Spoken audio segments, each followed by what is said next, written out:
not on. Didn't get I it. just texted him. Well, we were. Michelle's on it, so she can fix it. I already did outreach at the open house in Roxbury. I'll try to notice. It was like, the idea was like, Yeah, I think the volume's on, so it will be gotcha. that's what I Okay. thought, you know. All right, call to order meeting of the Montpelier-Roxbury Board of School Directors. Meeting starts at 6:33.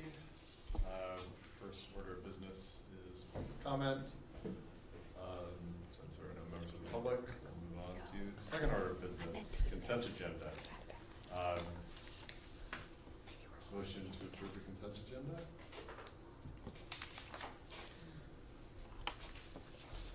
Can I make a motion to approve the consent agenda pending two, should we say, grammatical changes? Do we have to remove those items to make the grammatical changes? Yeah, I think so. I think we do. Grammatical? So we have, Okay. so we approve, yes, I think you're right, we have to pull them out to. Because they are changes, yeah. Trying to specify what those are and pull them out. Sure, it was in the board superintendent relationship policy, there was a mistaken use of mission versus vision in section 1.5. It's all, So you want to pull that out and what was it? there was a typo in the minutes, but. Wow. Put our name on this stuff, think about it. Once It's thrown really out, hard to weeks hide thrown from out. those What guys. kind of Let's changing? do I it didn't right. do Let's that one, pull and I'm the usually minutes good out about too. that. And we can, will you add that to your motion? So motion to approve the consent agenda minus those two items. Which is, So moved. Second. All those in favor? Aye. Any opposed? Okay, so now we move on to the discussion of the two items that were removed. The grammatical. so then I make a motion to approve the board superintendent relationship policy, pending the change of mission to vision in the second to last statement of 1.5.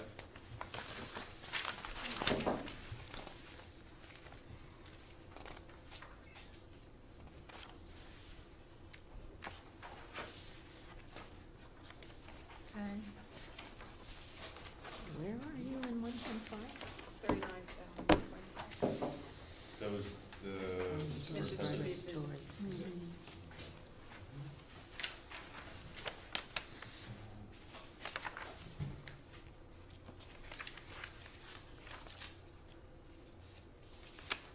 Since this is a policy, we don't need it. This is a council.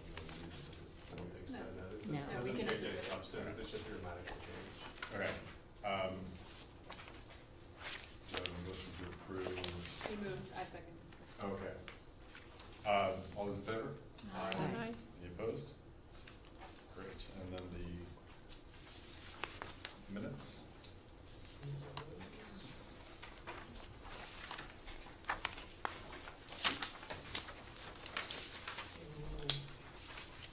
So, agenda item number 7, action taken, again, second last sentence.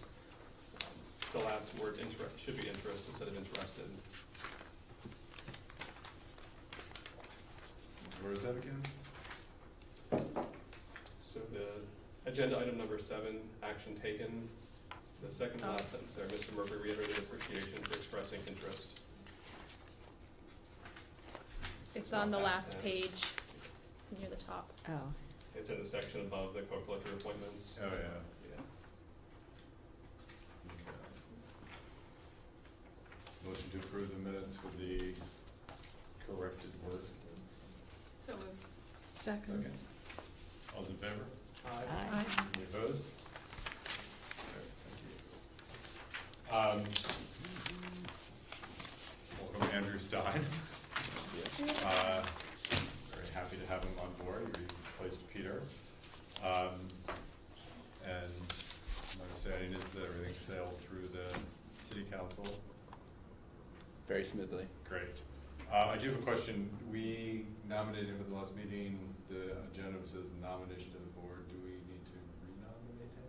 I think we've already nominated him. We've already nominated him, sent Okay. him to city council. I do want to, now that we have Andrew on, I think it might make sense to make official some committee appointments. Andrew, perhaps out of ignorance, has Welcome, Andrew. Warm welcome. has volunteered to be on both the finance and the negotiations committee. And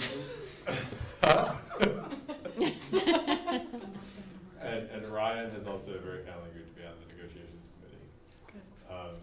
So we're gonna have formal motions to so nominate and then approve. We'll have those committees run it out and ready to go. I'm pretty certain I was voluntold. I acquiesced. Has Tina happened to me like 25 times or Yeah. something?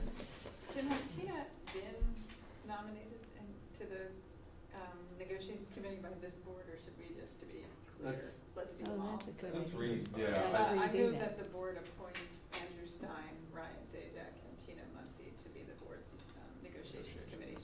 I second. Any discussion? Thank you. Thank you so much. You're welcome. All those in favor? Aye. Aye. Aye. Any opposed? And then, they're appointing The Andrew to the finance. finance committee as well. Which is me and Tina and Andrew. Yep. Am I not on there anymore? You're on there now. Yeah. You're on there, so it's the four of us. Are we okay having four? I mean, Andrew actually was excited about being on the finance Well, committee. That's what he That's does. what he does. And I think he'd be great on it too, so. Actually, if we only want to have three, I would not mind stepping out of the finance committee, but with being on the superintendent evaluation committee, So, do chairing you wanna that. just do the three of you? Hey, Steve, Okay. can you hear us? Do we have do we need to define how large that committee is? I don't think it's defined. Yeah, I was gonna say, we did in the fall, that's been kind of fuzzy in terms of what we've kept track of and not kept track of. Yeah. A lot of that's There you go. going to be in part of the budget Looks like policy, everyone has because left. the finance committee actually also is part of the review of the financials that go into the budget. So, Like I was calling him and right, that was one of the open questions we had at the last meeting, wasn't it? Just what our charge was There we going go. to be, as I Finance recall, committee. and the finance committee. It was very nebulous when it was just the Montpelier School Board. Matter of fact, I don't think it even existed until we made it happen Last year. about it last No, that was last the first year. time I think there was a budget committee. Right, even though it's mandated in our policy, and it's a, Mhm. and it's a VSBA recommended policy that we have the Budget and Finance Committee. Should we put the finance committee in charge of putting together a charge, bring back to the board? I mean, I think it's kind of two main things. One is looking at the, Are you asking the finance committee if they wanna write a charge? well, I mean, Yeah. I think it's two main things, the reviewing the, the quarterly financial reports, and then kind of the details of the budget. I think that's a good idea. I think so.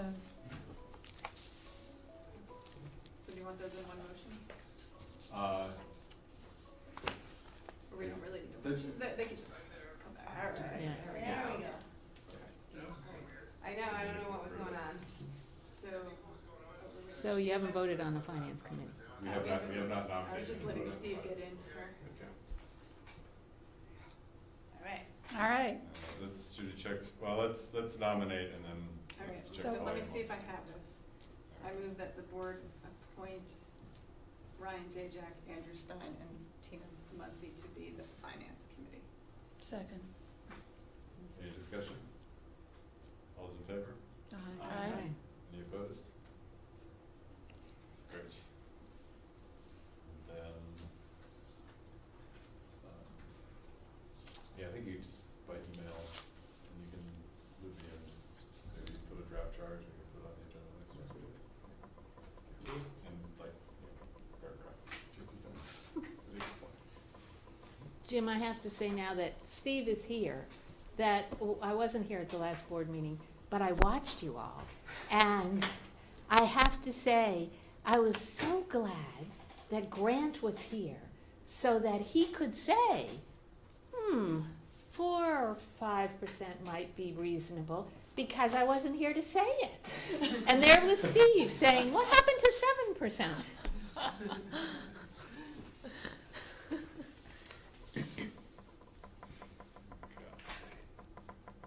Steve, we're just getting kind of the top, maybe 25% of your head. Nice Okay. forehead, Steve. There. There you go. Okay. It's okay. But, I mean, it doesn't really matter whether we, well, I guess we're talking about it. The real question is whether Steve can hear Steve, us. can you hear us? Yeah, can you hear us? No. Oh. We I tried. wondered why I didn't get a reaction. Huh? He heard Tina I a can little hear bit. Tina a little bit. Oh, okay. it is connected to the mics, huh? No. No. Oh, Oh. So there's we a just have wire. to shout. We just have to speak. Oh, So I is guess it that's just the, is it That's just the not- volume on the computer? No, This it's- is me. Michelle, I can hear you great. That's because I'm 6 inches from the microphone. Yeah, we have a big fancy microphone that looks Well, like kind of some it Oh, sort has a of pretty long robot. cord. Hang on. Oh, That's the- okay, so if you Steve, we're move going that for then. a walk here. I thought that was Is the that the camera. camera? No, this is that's the microphone. So Oh. let's move it closer to Jen. So Jen at least can interact. Central. Yeah. Oh, Becky, you want to Yeah, gotcha. post Okay. Steve? There you go, Steve. Now can you hear us better? Whoever was speaking, I could hear. Okay. That was Libby. Can you hear me? I can hear you, Jim. Okay. Okay, I think we're set. So if we're going to speak a little louder and we'll Yep. keep working on the microphone. Thank you.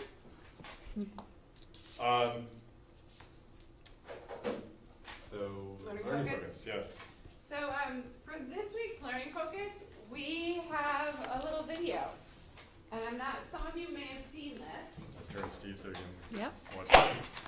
Steve, you could actually do this on your computer if you wanted to. And you got it on there? It was embedded in the Soul and Salutes. Yes, it was. So if you followed it on Soul and Salutes, you'd seen this. One of the things that we're doing with Flexible Pathways this year is trying to highlight opportunities for our kids that they have.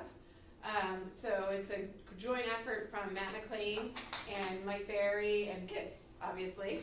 And this is the first one that was done. It's about a 19-minute video, which our learning focus is typically about 20 minutes, so I thought it would fit.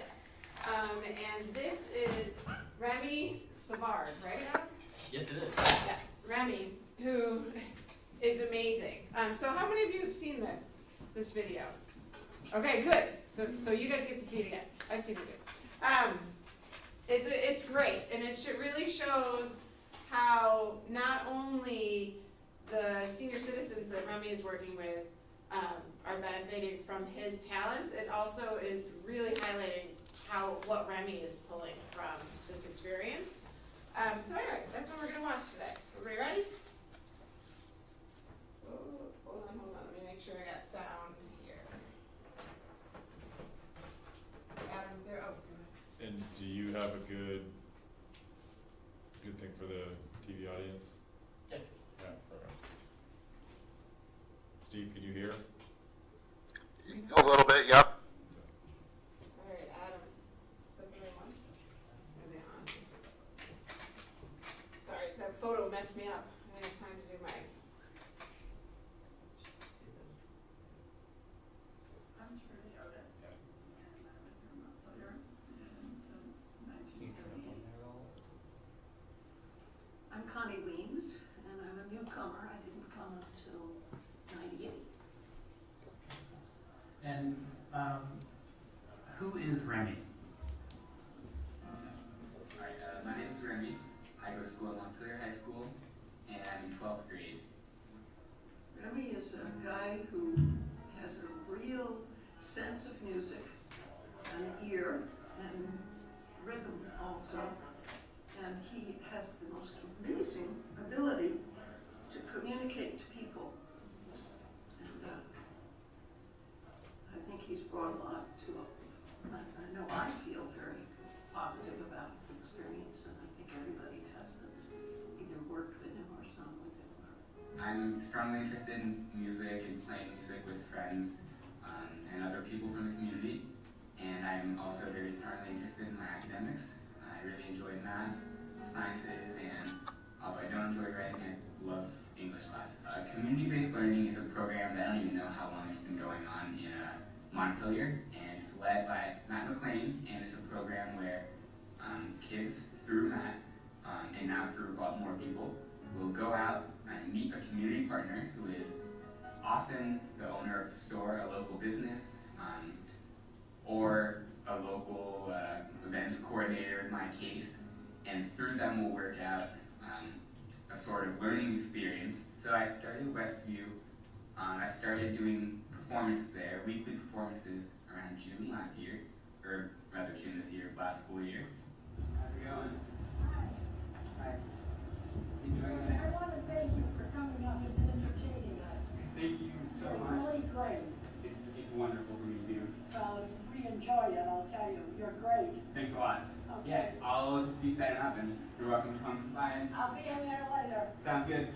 What I do is I go up there once a week and I sit down at the piano and I have a horde of regulars and they sit down in the audience, they mess around with cool audience seating styles. Now they finally decided on like a couple round tables, like a jazz lounge. They really like it and it's a relatively nice piano. They tuned it a couple weeks ago. I think for me, because it hadn't ever been tuned. But now it sounds pretty good.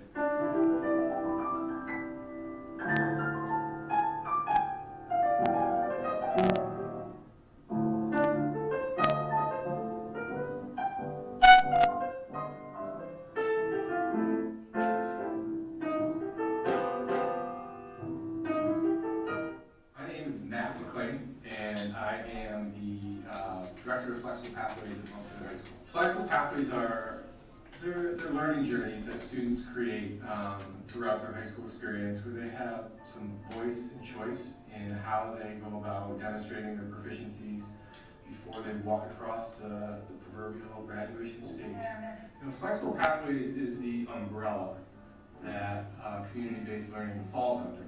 There are a number of pathways that students can take to access learning and to access opportunities that they feel are important to them and that help them to achieve the proficiencies that they need for graduation. And community-based learning is one of the areas. The other areas of flexible pathways at Montpelier High School are dual enrollment, where students are afforded an opportunity to take a college course during their junior or senior year. Online learning, independent studies, career and technical centers, and early college. And early college essentially is a time when students can do their senior year both as a senior in high school and as a freshman in college. So it's a fantastic opportunity that the Agency of Education has set up through Act 77, where really students can kind of personalize the way they approach their graduation.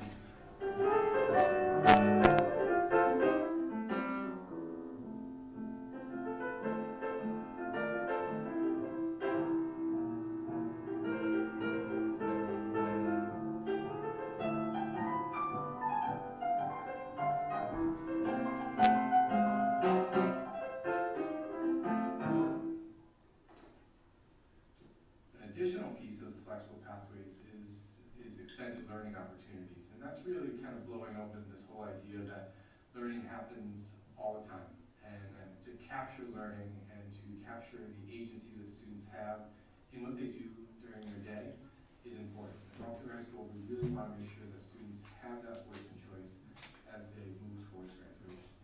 You know, Remy came to me last year with just his continuing passion for music, and you know, he wanted kind of a creative outlet for it in a way that was beyond himself. And Remy and I have talked about this. The solemn commitments are take care of yourself, take care of others, and take care of the place. And we talked a lot about how Remy's interested in connecting his music passions with the community, and in particular with a senior residents, were really the embodiment of those commitments. He was taking care of himself by continuing his passion for music and kind of finding outlets for that and growth. taking care of others.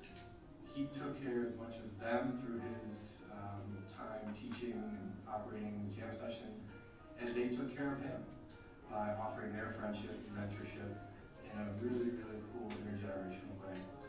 And then the third piece is really around this idea of taking care of the place, and the place being the world beyond oneself. And we are not getting younger in Vermont, we're getting older, and the idea of taking care of the place, this issue of intergenerational wellness and growing well as seniors, I think we really kind of understand that that's an important piece. And so when we started talking about what he wanted to achieve, we really kind of wrapped it around those commitments, and he was all in from day one. And he just said, let's get after it, who do we contact, and then ran with it from there. I'm not going to see him for that. Hey, good to see you. You got any guitar? No, I brought my old bass.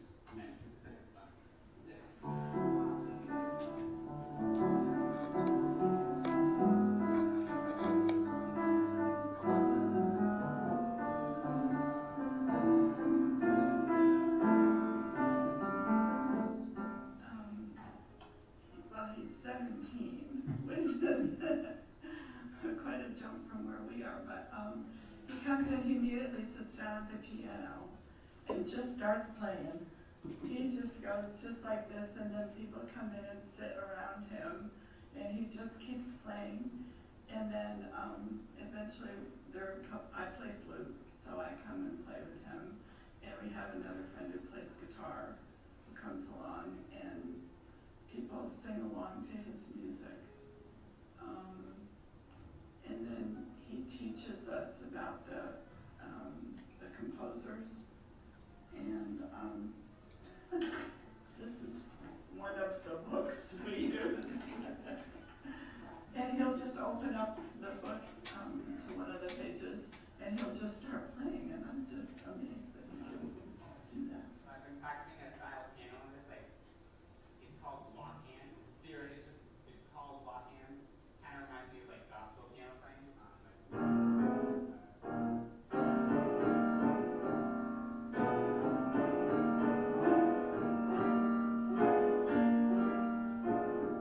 It's like playing the melody a bit like that. I'm practicing that so you'll hear it. Just big chords throughout it. So let's get started. We'll play a little slower.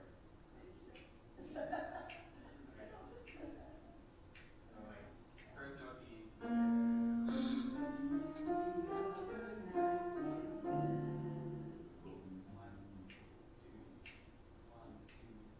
I'm Sarah Loveless. I'm a community-based learning advisor at Montpelier High School. My job kind of begins with talking to students and having conversations about their interests and what they want to do. The CBL program is an opportunity to explore interests outside the walls of the schools. Those can be vocational interests or avocational interests. It does not have to be tied to something that they know what they want to do after they graduate. It can be purely explorational. So my job begins with that. The conversation based off of the ideas that form there are this springboard for reaching out to community partners outside of the walls of the school.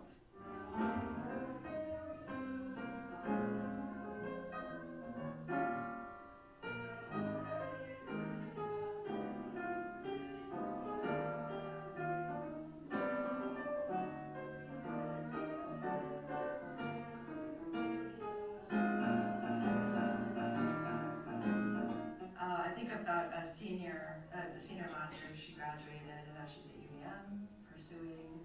She wants to be a pediatrician, and she did a series of. She did many CBL. She's the poster student for starting in one place, and just like that experience led to another experience, led to another experience, led to another experience, and really kind of all along the way, this kind of meandering path led her to an interest in healthcare, really, and working with children and working with mothers, and she did an awesome CBL last semester with a midwife, and started the process of becoming a doula, and is still working on that in college, and she just took it and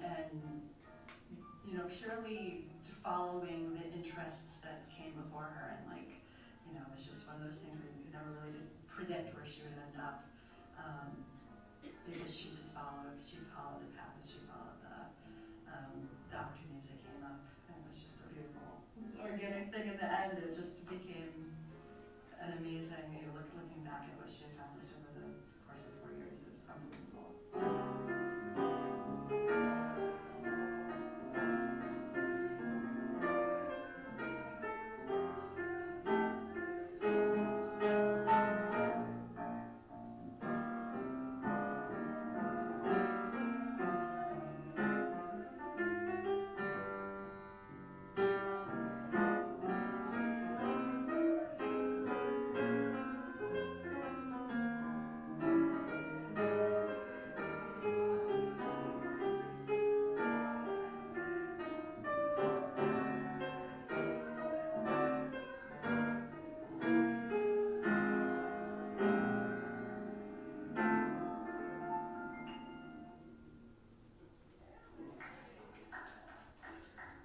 First time he came, he played, and it was mind-blowing. He was so good for a 17-year-old.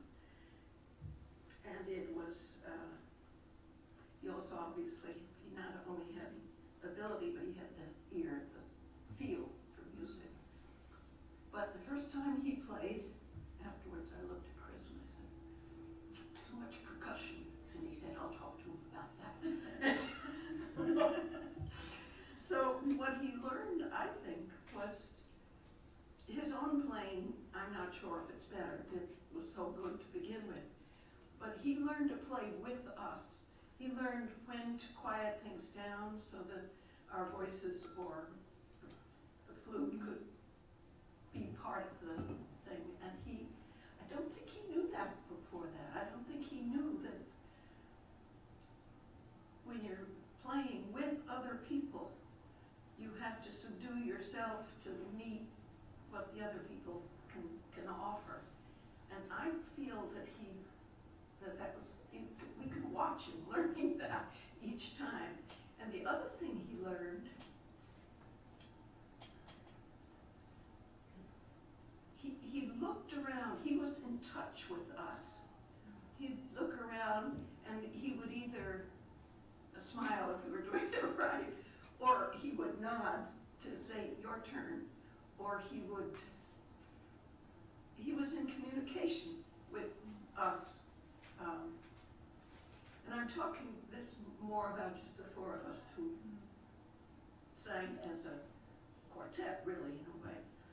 But then the other folks would begin to arrive, and he'd bring them all in just by personality, just by smiling, and because he was a warm and connecting person. Giving other people well-being, and that's the most impactful thing I've done my whole school career. I do what I do for them, and they appreciate it to an extent just that I could not even mention it.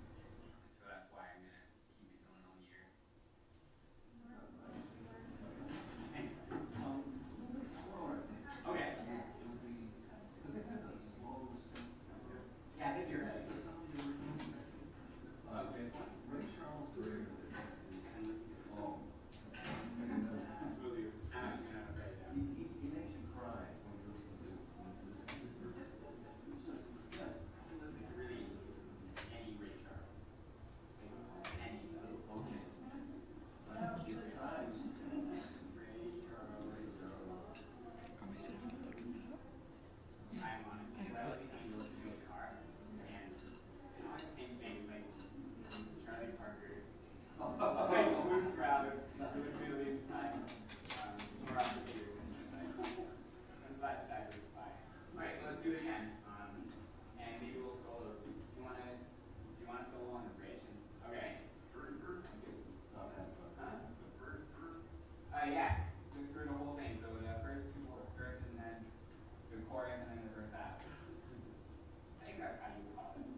honestly, one of the best things of my day, that Adam can probably speak to as well, is when I walk through the halls and Money's playing on the piano in the cafeteria. And it just, you don't do anything but smile, you just can't, because the kid's so talented. But he's the piano man during lunchtime often. That's nice. In the school, which is awesome. So yeah, we're gonna make, you can see that's episode 1. With plans to make many more episodes to highlight kids in different pathways and get the story out there, the good work that's happening here in Montpelier across our community. Any questions about CPL? I can try to answer as many as I can. What percentage of the students are enrolled in this program? You know, I don't know the exact percentage, but I can certainly find out. We have a large program. It has in the past been like 80% Yeah. of Wow. students Oh, do yeah. a CBL at some point in the time they're in high school. Wow. Well, it It's built not it- like, it's not like a program that you do alternatively to Mhm. school. It's just an opportunity that any student can do at any time. And it builds itself up to hiring that as a full-time person. Yeah. Yeah, and it's Sarah. Actually, I think Remy worked at a bike shop and got a job there Yeah, afterwards, so that was his second one. yeah. Do the students get any kind of credit for it, or is it all? It's a flexible pathway, so it's a lot of experiential learning. Mhm. And, I mean, that's the big thing, is that it looks fantastic on Mhm. the college transcript, going to college, and resume, building their resume and skills. Mhm.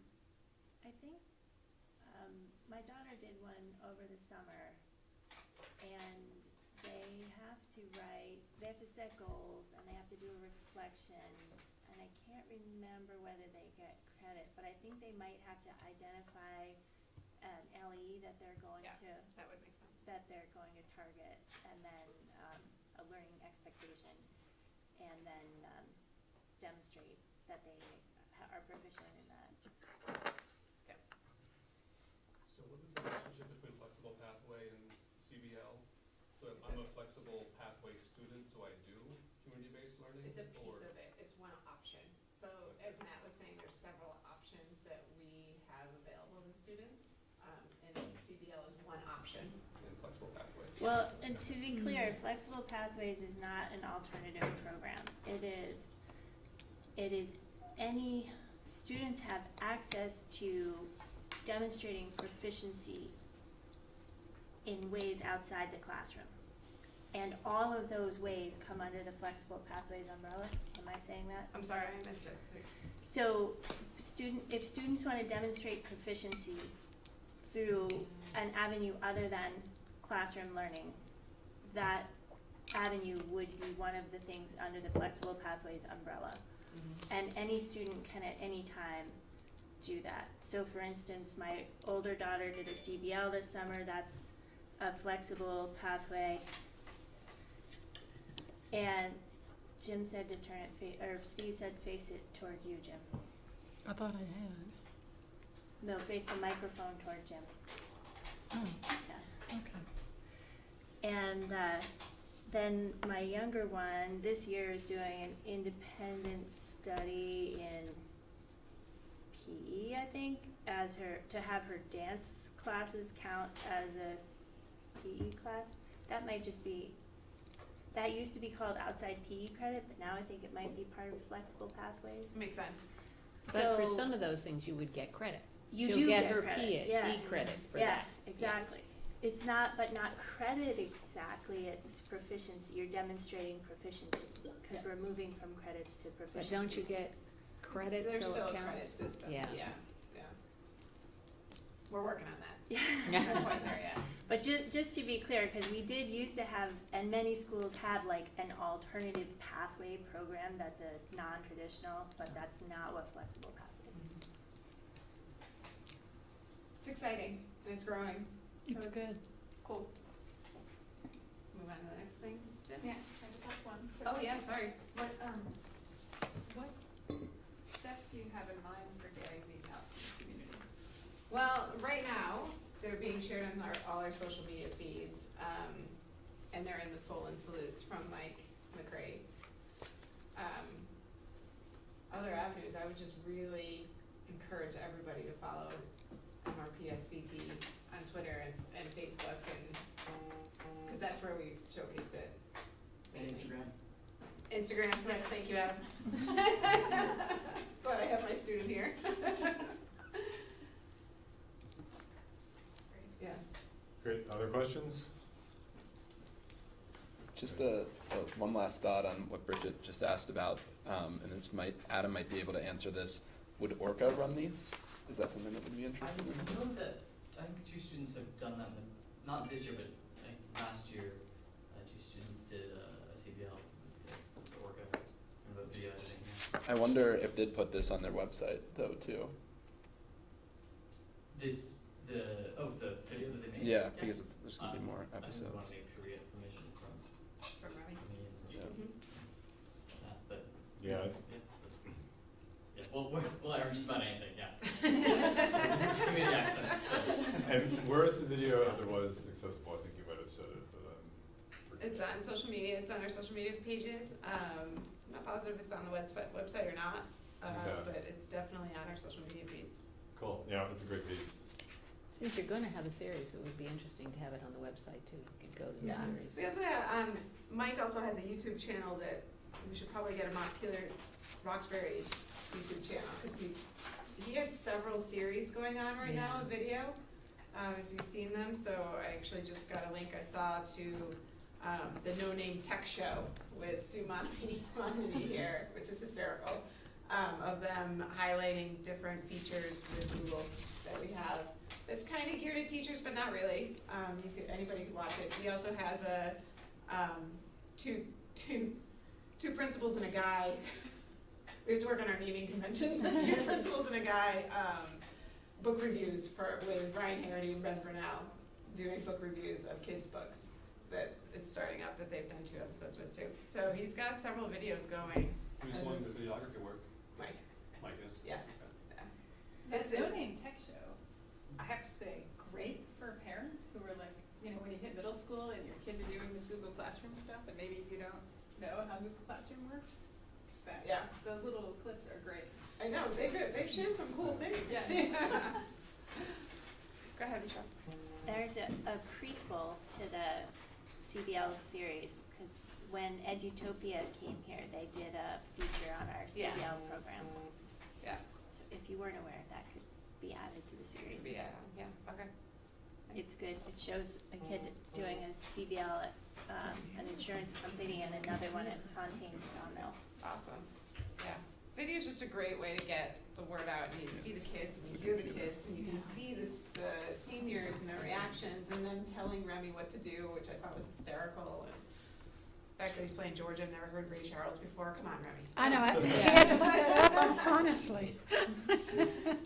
Yeah, no, I think people will watch video. Yeah.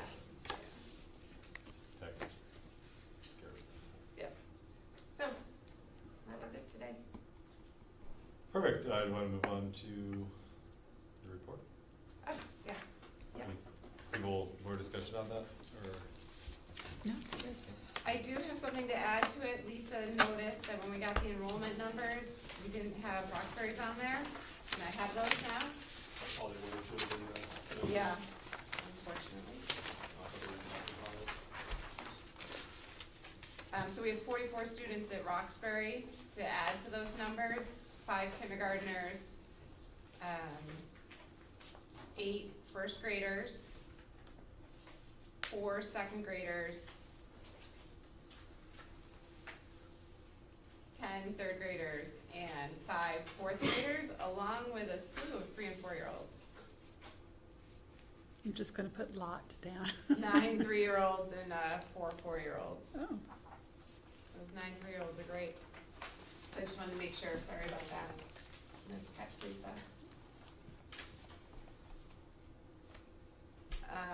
Yeah, but we've been doing some really good work. That Race Against the Racism that was led by the Racial Justice Alliance was a fantastic event. The students were marvelous.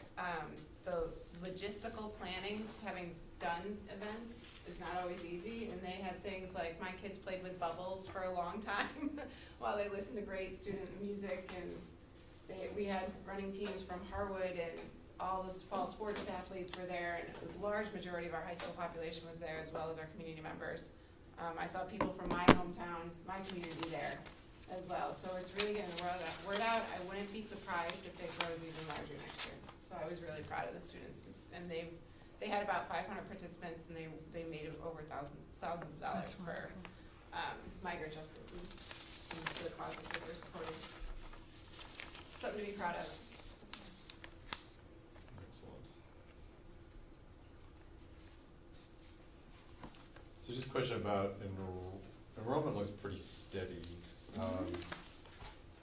We actually just got the figures today that we'll bring forth later in budget conversations for the trends. Yeah, we just got those today. They're hot off the press. So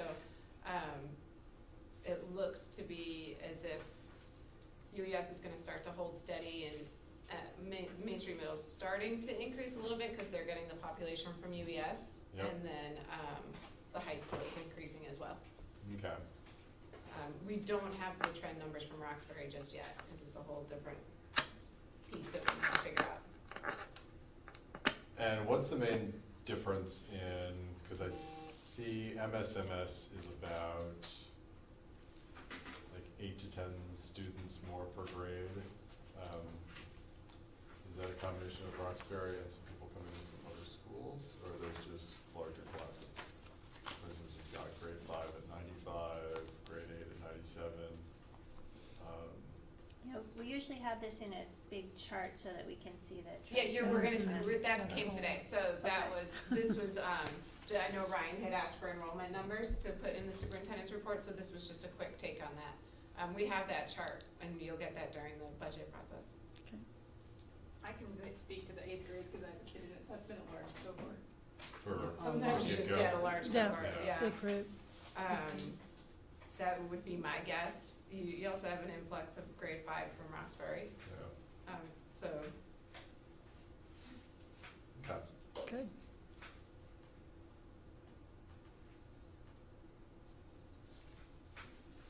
Can I ask a question about the lead testing? Yep. The schools are, the UAS is on city water, right? You know, I'm not positive, but I can find out. Yeah, UAS Because is I on was city water. wondering But if there was lead often lead, would that comes- only But be that from doesn't whatever? have lead. It often comes from the pipes in the building, yeah. And Andrew is on that. He's in the process. It takes a little longer. Roxbury's clear. Roxbury has no lead in their water. That's the only one that we have And absolutely. Roxbury's is well water. Huh? And Roxbury's is well water. Yeah. No. I learned that last week.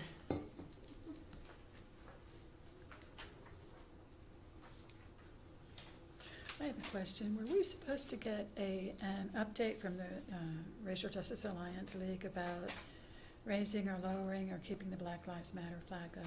The last I'm aware of that, we decided, you all decided as a board to wait until a new policy was in place around that. That's right. You're and right. I know Bridget, I don't wanna speak for you, Bridget, but she's, No, that's the right. policy committee is working on that policy now. Got That's it. the next thing to take over, right? It is, yeah. It's on that long list. It's at the top of the list now. Oh, 'cause we good, got through okay. all of this other stuff. I think the list is getting shorter. Good, that's good. It's real good. Thank you.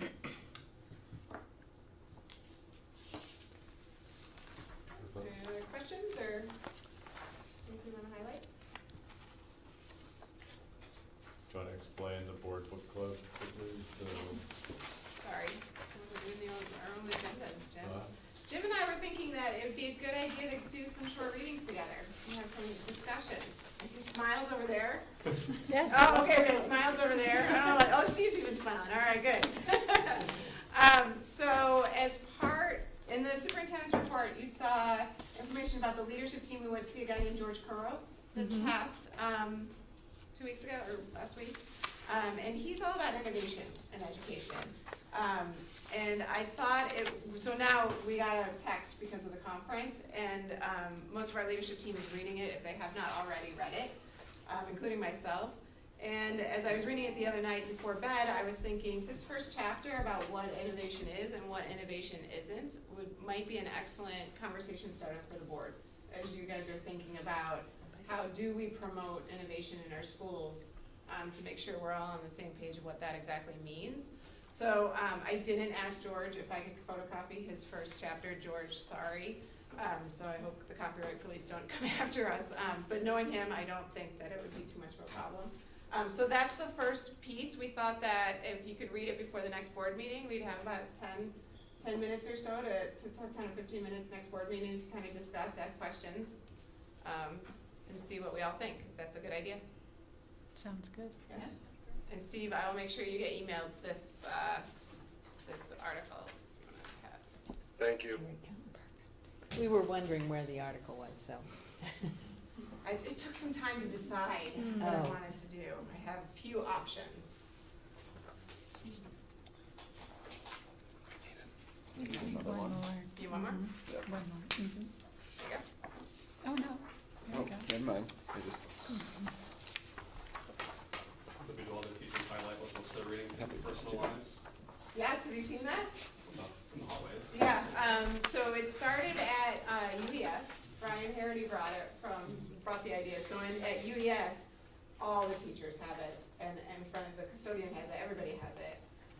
And then I tweeted that out and said, hey, wouldn't this be great to start a trend? Isn't this awesome? And so, of course, the high school had to one-up them on what the signs look like, because they're much prettier with Monami making them. So now a lot of teachers have what I'm reading outside their doors, which I think is fantastic to show off that, we do a lot of reading as adults. Yeah. Excellent. Cool, I'm excited for this conversation.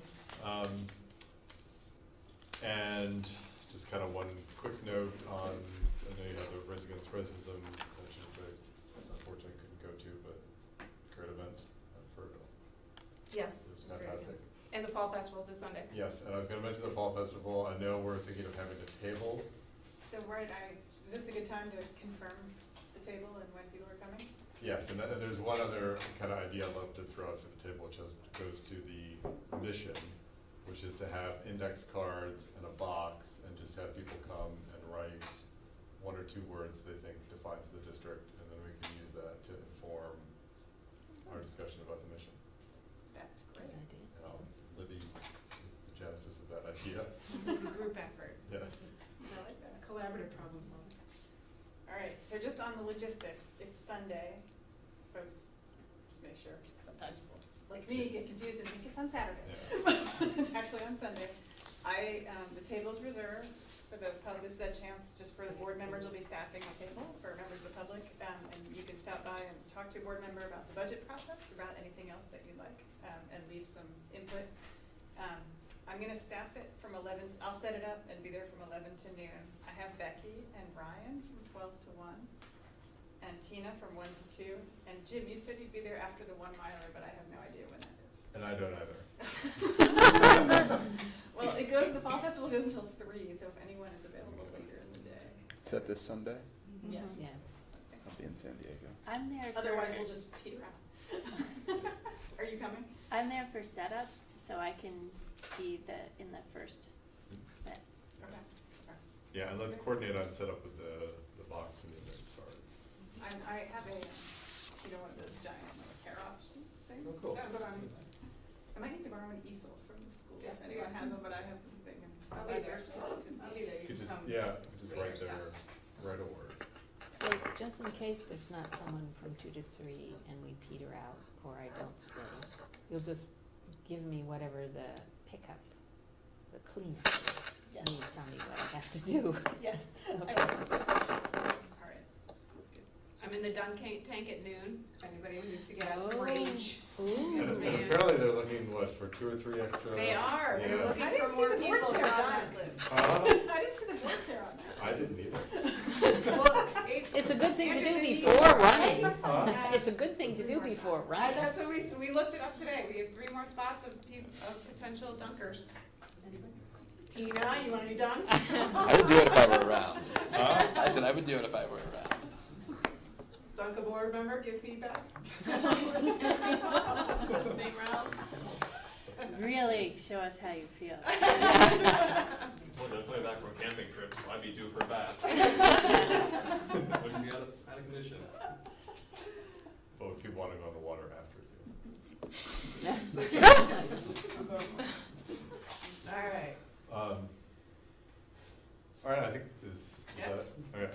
right. Budget discussion. I know some of us had some community outreach. I know it's still ongoing, but do you want to give any initial report backs on outreach that's occurred? I went to the open house at Roxbury Okay. and spoke with some folks there. Didn't get a lot from people. I think there was some sense of like, I don't really know. But there were a lot of people there, so that was nice. Yeah. I mean, you were there too, but I can sum up, Jim and I went to the Main Street Middle School Parents Meeting, and I would say there were 2 takeaways. There's a lot of interest in the busing issue, and my takeaway from that discussion with middle school parents was that we need to make sure we're kind of pausing on that in the budget conversation when we're here, pausing in the sense of like having time specifically to answer people's questions and talk about what that looks like and what the planning process is, because that's a big change for the middle school. And the other topic was food service, a lot of interest in what was going on in food service, and then the food service director and concerns about turnover with the employment, and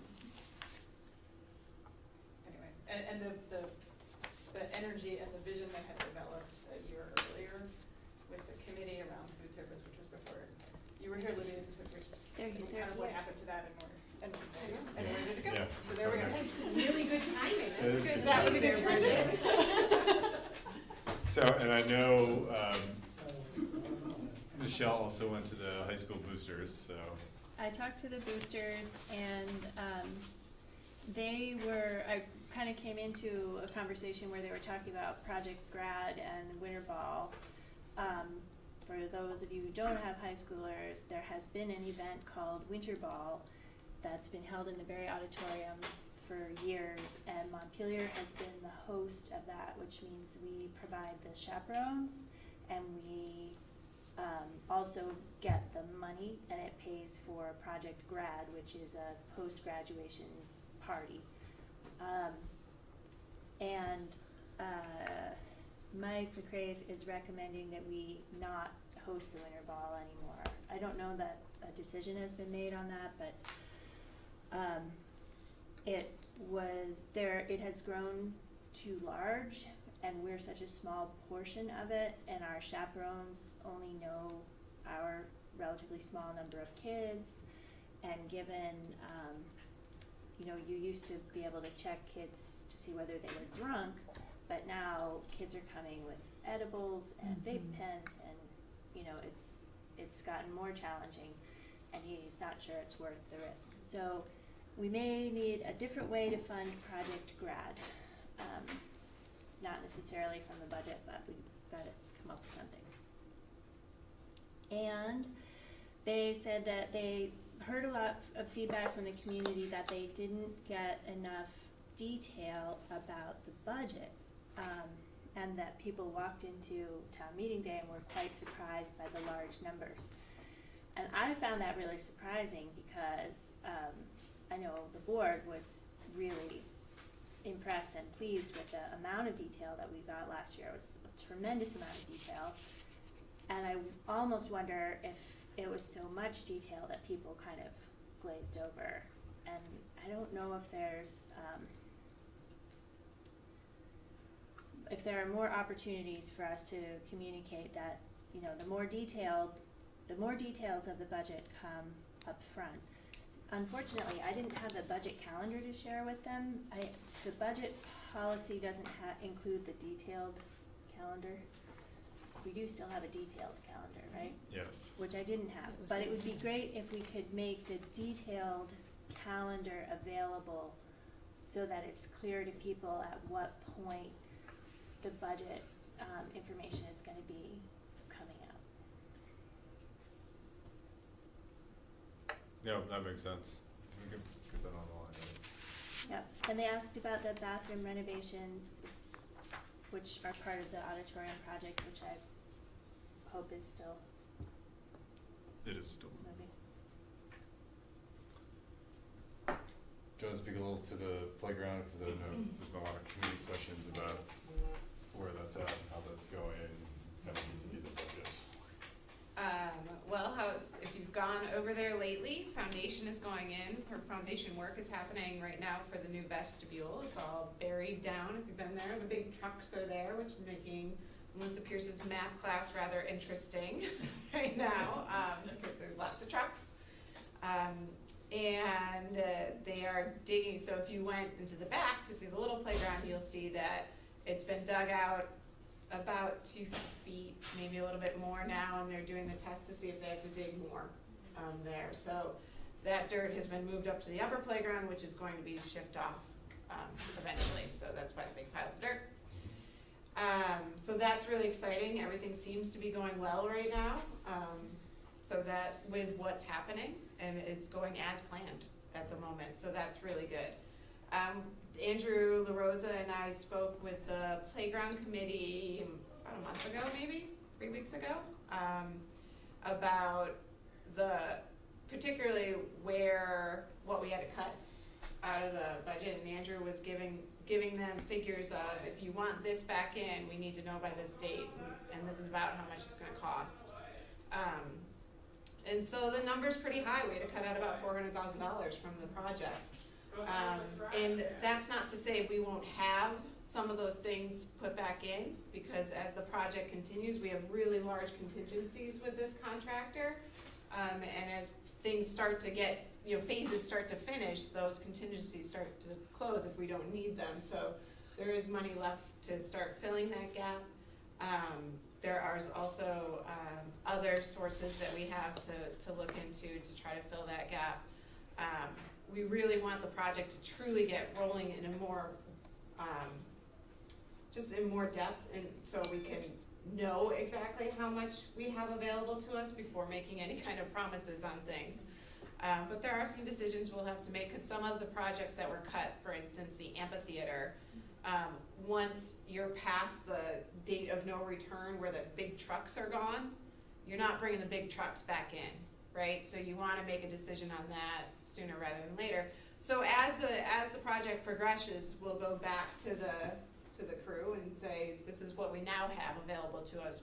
This is the funds we have. What should we do with it? So we involve and collaborate with that group that's been working so hard on this project for so many years. So that's where we are with the playground piece. Yeah, and I just want to emphasize too that this is a district piece. I know there's been some fundraising by the playground group, which has been very much appreciated. But the expectation is that we will try to fill these gaps with district funding and find those funds from either contingencies or other sources. And it will be a bit of a patience game, but we're still on the same time frame. So, Tina. So I have a question, because I didn't, even though I watched, didn't understand exactly the conversation you had last meeting about these meetings that were happening. And I'm glad to hear everybody, and you can understand why, if you have children in school, you've got a priority. I mean, when somebody says, what do you want? You're ready for those priorities. If you don't have children in school, I found last year when I went out early, people said sort of what they said to Lisa. I don't know, and they had more of a reaction when they had something to react to. Partially the dollars, but what you're doing with the dollars. And so I'm wondering, I haven't done anything except that Libby and I are going to try to go in November to the senior center. So did you want me to do anything else? And if you did, I'm up for how to approach that. Yeah. Because I didn't get very far last year. Yeah, here's what I did with when Bridget and I met with MSMS. I just started and kind of gave a layout based on this grants, budget discussion piece. And the themes I hit were we've got a merger that we're focused on. We also have a new administration that really wants to kind of look at what our existing resources are doing and how they're being used. So, and then also say, we're in pretty good financial shape. We've got some revenue that we didn't expect. We found some savings. through kind of just, looking at our systems. So we're coming in at a pretty good place, and kind of an overview of where the state's at, which is there's probably gonna be a squeeze, and also we've gone from, 8 to 6, so there are gonna be some forces out of our control that are gonna, paint the overall tax picture. But generally, this is kind of a year of, really looking hard, I think, at what we have. So it's not a big initiative year. And then talking about, kind of the few things that are there. For instance, the busing issue, which was, great interest to the middle school parents groups. The seed money for a foreign language immersion program. And just kind of giving that very high-level overview and getting people's reactions. And, given that we went to the middle school and Pussy was very specific to the middle school, we had a pretty robust discussion around that, which I think was generally supportive, but questions, there's a lot of questions. And the food service too, so I think it's, you may just give that, and depending on who your audience is, they might say, okay, great, sounds good. Or not. Yeah, or not.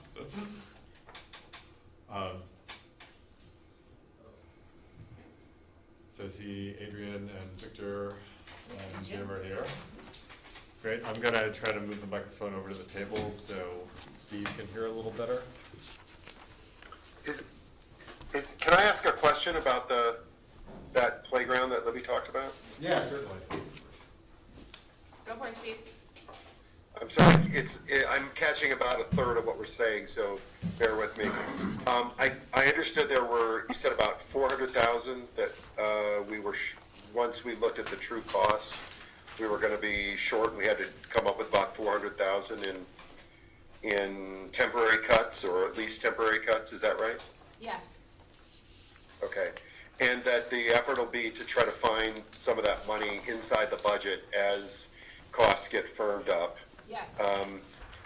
Do we have a plan for what we do when we can't find 400,000 inside that budget? Right now, the plan is to continue to have conversations with the playground committee and what we have available to us. And we may not be able to make up that $400,000 very quickly, but we'll be able to, I believe we'll be able to get equipment on that lower playground in particular. The upper playground is gonna look beautiful. People are gonna be happy with the upper playground.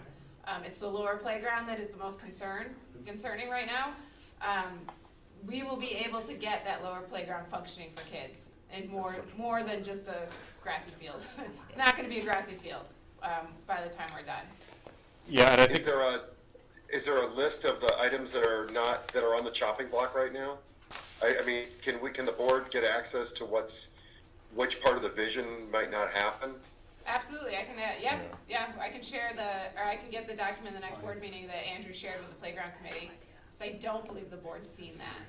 Yeah, I don't either. I mean, my understanding is that the kind of the big item on the upper playground is the amphitheater. But everything else is relatively close to what the design was. Yeah. The lower playground is a little more in flux in terms of how close it's gonna look to the design, whether it's gonna.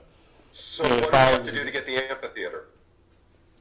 To get the amphitheater going, that's $30,000 to $40,000, and we need to know by February that we had that money available. And it's possible we might. So have that there's a money. board decision? What would you say to that, Jim? I think it's a joint decision. I think certainly having the board be informed, and I think it's a conversation. Well, it's a board decision if it has to get shifted from somewhere else. Yeah, exactly. Yeah. So, I mean, I think it's something we're gonna have to let evolve, but I think, close contact between the parents group, the administration, and the board as, we figure out more about what the finances are, and, what our options are with the finances, and kind of what the priorities are. So, but we definitely wanna make the decisions. I just want to be really careful about not sending a message to the parents that they're going to be fundraising for this, because I don't think that's the deal we have. No, So, that is not the deal we have. okay. Yeah. Okay, so as long as that's really clear, I mean, I'm up as a board member. And I hope this isn't our last chance to weigh in on this. I assume it's No. not, but just to be careful not to let, this is obviously has huge implications from a community relations perspective, and, you know, we just want to make sure that the board has opportunities to address whatever shortfalls there might be, that's all. Yeah, Yeah. and we can bring that back next board meeting as well. Yeah, I think we're gonna be talking about this pretty consistently until the Okay, project's done. thank you, sorry about that, thank you. No, that was helpful. Apologize. Yeah, thanks. I have Andrew? a question, but I don't know, should we let them go first and then come back to this? It's a follow-up to Steve's. Why don't you do it as a follow-up to Steve's, just so, because Okay. it's sometimes hard to lose. So, Just of for big picture. the $400,000, that represents money that went to environmental remediation efforts, right? Have we talked with the Agency of Natural Resources at all about tapping into some state funding for environmental remediation or federal funding? I know that they have, this is before my time, but my understanding is that they have gotten grants around that purpose, and it went towards that work. And our parents who are working so hard on this, we're talking about trying for that grant again. The challenge is that you're working with a grant system, and it's not immediate. So They did get. We did get Yeah. money. It's very slow. Yeah. They went through CVRPC and the petroleum cleanup fund that they have. Yeah. Yep, so they're thinking about trying to hit that up again. Okay. Have we talked with any of our representatives or senators about this? I'm not sure. Because it might be worth consulting them, considering we're heading into the legislative session and this is a pretty big community issue. Maybe it would be good for you to consult with the parent group to see what they have done, so you're not overlapping, if that's. Yeah, that's a good idea. Yeah. I can get in contact with them. All right, excellent, thank you. Ready to turn to wellness? Yes. Okay.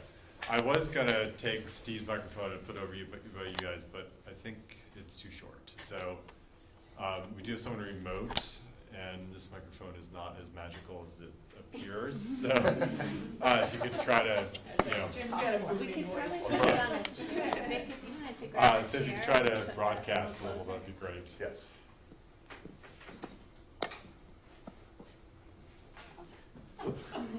Thank you. Thank you. Thanks, Adam. Thanks, I'll work out another option for next time. All right.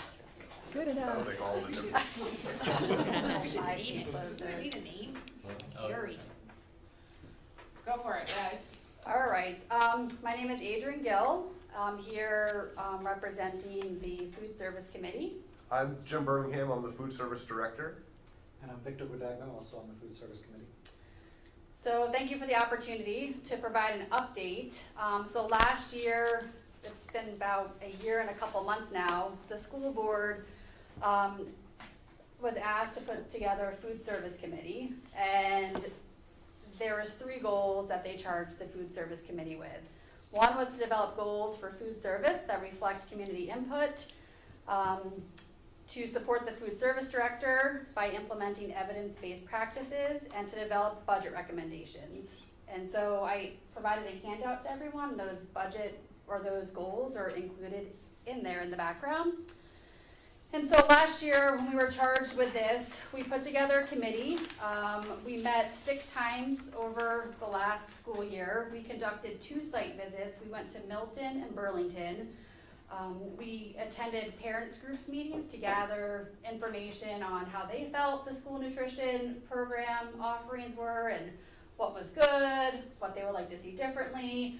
We also put together a survey monkey for the entire community, and we received 443 responses from parents, students, staff. It was a pretty good response rate considering, surveys are usually not that great. People took time to write responses, really providing really valuable feedback to the school nutrition program. And so we spent last year really looking at research, like where are we now? What are we currently doing? What is the current state of school nutrition? And just a lot of findings that we found from the community is that people were not aware that our food service program has its own budget, that they're its own separate entity, it's their own business. They manage their own budget, they hire their staff, they maintain all the operating costs of food, the profits that are coming in, and then really the bottom line to maintain their budget. And so I think people were a little taken aback by that, because they're like, why don't we have more food? We want more local organic food, but once they realized what the system was that we're working in, the federal guidelines, the requirements, it's a very stringent program that we're working within when we talk about school nutrition. And so we did, a lot of research last year, looked at the existing conditions. We worked with Heather, who was a new food service director last year after replacing the previous one who was here for Forever. a long time. I don't know how long, but a long time. And so she was new. She was, came into this, and we spent the year really building relationships with her, trying to learn from her, trying to get her vision and mission so that we could support her. That was what we were charged with. And so kind of with that, we came up with some root causes as to what we wanted to look at based on last year's research. And instead of initially coming out of the gate and focusing on changing the ordering of our food and looking at bringing in more local organic options for our schools, we really have to focus on the foundation of our business. We have to look at it as a business, and the foundation of our business is the people. And school nutrition has a very high turnover rate. It's over 50%. James can tell you that he hired more than half of his staff this year, and it's constantly turning over, which if you have a high turnover rate in a business, it's very hard to grow a sustainable company. And so that's where we kind of decided to focus our time and energy at the end of last year and come up with some ideas on how to fund, propose a funding proposal for additional FTEs. Then Heather left, and now we have James. And so we're kind of starting a little bit over again. We still have the research, we have the surveys, we have a lot of great information that we collected, but our role as the committee is to support the vision and the mission of the school nutrition director. And so we're here today to just provide an update to the board on what we have accomplished and kind of where we are now. And James can talk about where we're gonna go from here. To some degree, because this, I've been at it for what feels like a few short weeks now, and this feels somewhat premature to me. But they did their work last year to work with Heather, and it's really astute, I think, the observations that came out of it. And I don't really feel like we're starting all over again, because they really teased out what to me are the really most important things. For all of the ideas that come to me and all the initiatives that people want, local organic is, a good example of that. Scratch cooking would be another good example of that. All those things that people want, I feel like step one is let's build a durable, robust staff. And then we can start to work at those things. Because as it stands, that's our biggest limiting factor is the staff that we have. And I don't at all mean to denigrate the staff in saying that, that they're doing a tremendous amount of work, in the amount of time that is allotted to them. And they're doing it at a really high level, I feel like, considering what it is that they have to work with. But I really feel like the whole thing can grow and be better.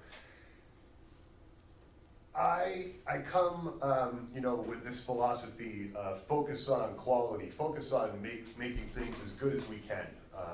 And, it's referenced in sort of the abstract here that, we had a school nutrition director here for ages and ages. And what I can see, looking at the organization that I've inherited, is that over the course of that time, the focus was on cutting the costs and keeping the costs low, and let's do everything we can to keep those costs low. And so in that time, we're focused on driving that cost number down. We drive that cost number down, and Like the quality of what we're doing goes down along with it, and the results, the amount of it that we're doing goes down along with it. I had this idea that if we focus on quality, we can increase the amount that we're doing and keep the costs in line. That we're going to control the cost and improve the bottom line by growing the top line. And if we focus on squeezing that bottom line, nobody's happy. And if anybody's happy, it's not sustainable, it's not gonna last. The participation's gonna go down, we're gonna sell less meals, it's gonna be a lot harder to be financially viable if we're selling less meals, and that's what's gonna happen when we cut it back. So, I come with this idea of focus on quality. And I think the thing that I interviewed on, and I think that it's like a really important core part of my philosophy is this, that the most important group of people here to me, is like the leader of school food. My number one goal is to make sure that the people, my staff, feel like they have good jobs, that they feel comfortable and happy, or on that, on the spectrum of happiness, in their workspace, and that they really believe in what it is that they're doing. And then, in turn, they can provide real hospitality to the students who come through our cafeteria. I come to this, with a history as a chef and an executive chef, and so I have this. I think of them as guests. It's the same idea. I'm in the hospitality industry. To this day, I feel like I work in hospitality. But now my job is to provide hospitality to my staff, so that they can in turn provide hospitality to the students. You go out to eat, and when your server doesn't like their job, you can tell, right? You really can tell. And when your server really likes their job and they're enthusiastic about it, you can tell that too. And so that's the place that I'm coming from. My most important resource is my staff, and so I want to invest in the staff. When you look at what's happened over time, and when I look at the positions that we have, every position has been squeezed down to 5 3/4 hours a day so that we can get as much work out of somebody as we can without having to offer them anything in the way of benefits. So what we have, basically, we've got one full-time position and then 13 Roxbury's come online, 13 part-time positions, and me. And so what happened, and what worked very well for a long time, is the food service director would squeeze and cut and take those responsibilities onto herself, and grew my position into something really large and unwieldy, and diminished all those other positions of those people who are the ones who are facing our students every day and are serving our students every day. And so my idea, and the idea that it's germinating for us, that we're just now discussing, is this idea of how do we increase the quality of the jobs that we're offering, that we have in food service. And so the idea that I have is that if we had, the way we have at the high school, a full-time employee, 7 hours, and they have that, suite of benefits offered to them. If we had that position at the elementary school and the middle school as well, then that would allow us to do more, I think, with the people that we have. I think it would allow us to get more out of that. But I think that we could, adjust the size of the other positions and have, in reality, the amount of hours, the amount of dollars that we're spending on the payroll aspect of it not increase dramatically. Where we end up with the increase is in this idea of offering somebody benefits who's in that position. And I think that that's the thing that is up to us to sort of work out and figure out, what is that cost and what is it that we're sort of thinking of and eventually asking for. But I guess we're sort of going around, what are we coming here for today? And I think in many regards, just to offer an update on what it is that they've done. And I guess saying it now is to sort of hit on the idea that, I don't know, we're coming together already in terms of the ideas that they came out of their analysis last year, and what I've seen in my first few weeks getting going here, and how that sort of lines up with my philosophy. Yeah. Anything else, Nick? I'll just add that I think I really want to echo the idea of, the old lunch lady, move away from that to more of the food service export in some way. We want them to be professionals in a career. And also just a reminder that there's an edge zone between the food system that is the school and the food system of the community. And you start to look at, some things come to mind. Here we are in the state capital of a very innovative state that is very focused on food. And there are some food hubs around. And a food hub often serves small businesses in the area, does education. One thing we came up about is, as we were talking about, speaking with teachers about maybe modifying the curriculum or adding to the curriculum, that just raised tensions. So perhaps this entity that emerges can provide resources that teachers can call on if they want. And then just the last thing is that we were hired to support Heather, and we did that, and we came up with a vision. And when you think about a food hub, the school has infrastructure. So often food hubs aren't gravitated towards because you think you need a new building, but there is some infrastructure, particularly here at the high school, that's underutilized. So when we think about increasing funds for the staff, we want to also increase potential, well, how do we pay for that? And so as was mentioned, this is a standalone business that does offer catering. So there's an opportunity to expand on catering and then expand on, like you had said earlier, we want to have the food system that we can be proud of here. So the final thing is, we also want to step back and get to know James and his vision and support that. Certainly the idea that he needs a good solid staff is not something I don't think there's any difference in that, but we really want to make sure we rally around his vision as he gets his feet on the ground here. Go ahead. So I'm really glad that you guys are here. I've been eager to hear from you since this committee started. Partly, I served on the hiring committee that hired Heather, and it was only at that time that I learned the pay structure that we have for the food service employees, which I was appalled, because we have often talked as a board about the fact that we are an employer in the community and we take that responsibility seriously and we want to offer high quality jobs. And I have been hoping that you would recommend doing that, and I would love to see us move away from the idea that food service is a self-contained business. I would love to see the business office take on the business aspect, paperwork, kind of some of the paperwork that they're doing now and budgeting that they're doing now, and have the whole thing just incorporated in the district budget. I don't know if that's something you guys would support or the business office would support, but I think that thinking of it in the way that we've been thinking of it as a self-sufficient thing has not served us well. It's not uncommon. I guess what is how do we say it? School food is not a part of anybody's budget.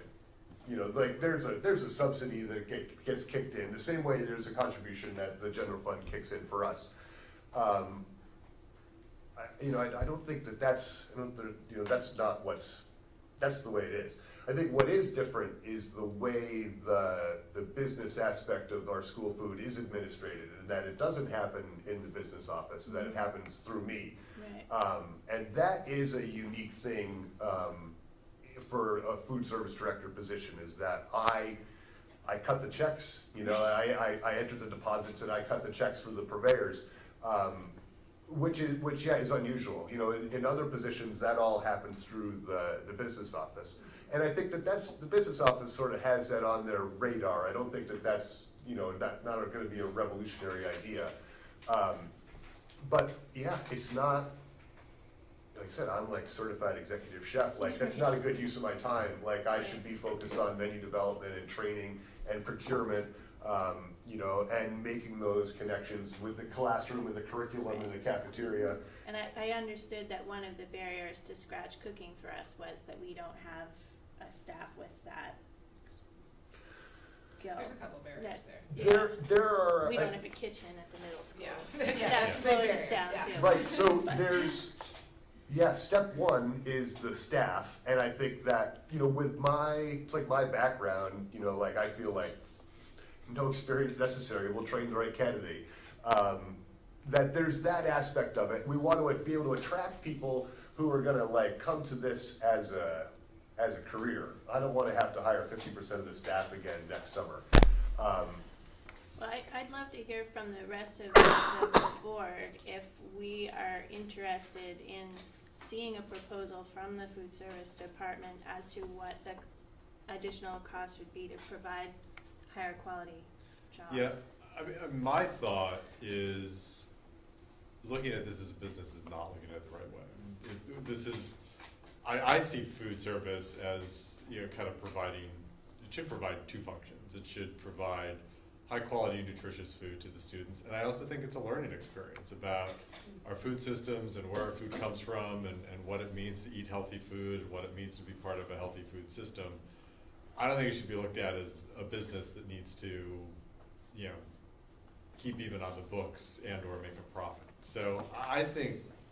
Although it's great that you're thinking creatively along. Yeah, I mean, I think obviously we don't want to, waste money, and if we can find economies, but I think we should look at it through the educational purpose and then the nutritional purpose to kids who need it, rather than say, we've got to provide food to the kids and let's go do it, but make sure you're covering your costs and being profitable, because we don't ask that of our other educational services. Right, we need to be responsible, absolutely.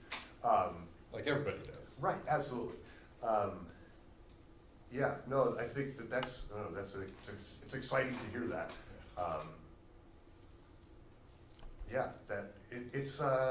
It's this idea, and what I love about this position is that we get to influence them like pre-K through 12, through grade 12, that it is really like nutrition education for a lifetime. There's nothing that can't be taught with food, nothing that couldn't be taught with food is sort of the example. It's like a great opportunity for engagement throughout the school. And one of the things that I've found is that when we focus on quality and get the kids excited, it's like one of the things they look forward to about school. It's like hard to put when we think of it that way, then we think about how do we invest in it, and not think about how do we kick in a subsidy at the end to cover a shortfall, but how do we invest in it at the beginning? And then how do we get the best return on that investment? I just think of it from a proactive standpoint. Tina. So I just want to state, I have never worked in a school in which the food system was self-supporting. So to think that is just silly. So let's go for there. What concerns me about looking at this is it appears, and I want to just check this out. So you have 12 part-time staff. Why not 5 full-time staff? And did we do that to avoid paying the benefits? Yes. That's depressing. Yes, so the positions are all squeezed down to the most that you can ask somebody to work in a day without offering them benefits. So my idea is that if you had a full-time position and then a 6-hour position, you could probably, then you could have a couple of real part-time positions where somebody came in to serve. And instead of trying to offer somebody a real job, but it's only really this much of a job, I think that we could attract people, to those full positions, who are interested in food and excited about food and have that as part of their character. And then fill in with a couple people who look for a job because of the hours, which is most everybody in school food. And I think that there needs to be a blend, a mix, because we need to have full-time people who can cook to get the food out. But the way service happens, you need to have a certain number of sets of hands there. It would be hard to do it with only a couple of full-time people who are really skilled with the food, because you need somebody to run the register and somebody to put food on a tray. So to me, that's 2 different skill sets. And when I look at it budget-wise, if there were fewer part-time people and were replaced by several full-time people with an addition of just serving people who don't need the same kind of skill that a cook would need. Mm-hmm, yes. Sounds good to me. Bridget? I agree with much of what's already been said, so I'm not gonna repeat. I did wanna point out that the policy that we're about to revisit again, on employment compensation and treatment of staff says that, compensation and benefits for non-union employees should assure a fair wage and, be reasonably equitable when compared with the compensation and benefits for other, both non-union and union employees.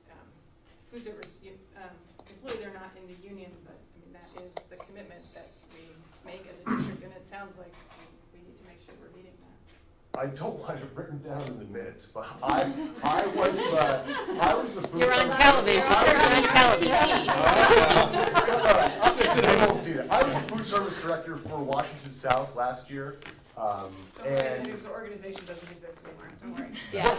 Right, but the starting pay that we were offering for food service employees in Washington South last year is more than $2 greater than the starting pay that the budget allowed us to offer for this year. As I That's said, right. I was appalled when I learned the pay So scale. it's, I get quite a few phone calls in response to our ads saying, hey, I'm interested in this position, what can you tell me about it? And so I tell them about it, and part of that pre-screen is, this is what the starting pay would be, and I get very few applications after those phone calls. And I would think that even though you, there are some people that want just a part-time job, a couple hours, they're willing to be on the service line, that's fine. But people would like a full-time job with benefits, Right, because we're asking. and you're offering to train them. Yeah, yeah. And it's, we've got people who were asking to do a full-time job, but you gotta get done by 2:15, Send me your order, I'll enter the order in the computer for you. That's not a good use of my time. And so that's, yeah, like I said, it's pretty astute that that's what they discovered, if they're, worked with Heather last year, because it's really clear, struggling through hiring, and organizing our little business here, that it all starts with build a durable, robust staff. The other point to make is that school districts who have insisted that their food service is going to support itself end up abolishing their food service and hire Abby or somebody else and say, I'm going to pay you so much a year, and you're going to provide my food for me, and really you have not much say at all in what's produced and handed out to the kids. Right, and those costs, come back to you in a different way. You might not be paying that, might not look like it's all going out into the food service, but for those little catering things, those little special events that you ask of the food service along the way, for us, in many ways, that stuff is sort of a pass-through, financially, whereas that's how school food for profit works for a company like the Abbey Group, is by charging a premium for all those other little added services that we're gonna need from you now that you're here and we don't have any other option. Right. Other questions? Well, thank you very much. This is Yes, very thank you. helpful. Appreciate the time. Yeah, no, we appreciate you coming. We appreciate the volunteer time as well. Yes, for sure. Yeah, no, I greatly appreciate having the support like this. Yeah, yeah. One Fantastic. question, is the committee gonna continue? Yeah, that's. In a different form. In a- Jim and I are working on that. Okay.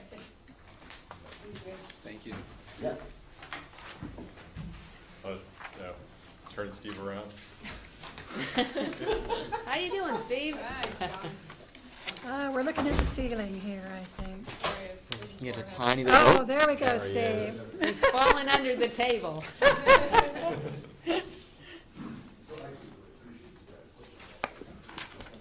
So,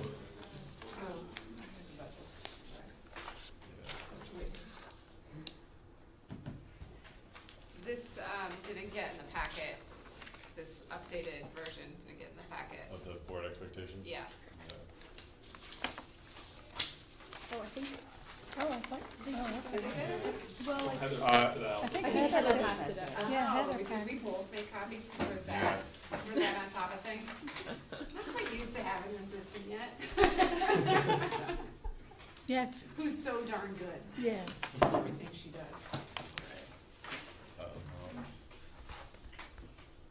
So we have two policy readings, board expectations and superintendent expectations. Ryan, you want to start with board expectations? I know you and I by email discussed adding one more small piece, which is clarifying that if we have a vacancy that is also an officer position, the board will appoint someone to fill that officer position from the board. So it's clear that you don't, it's clear, one, that the person assuming that vacancy doesn't also assume the officer position, which wouldn't make a lot of sense to bring a new person on to, say, like a chair or vice chair. And second, that you, that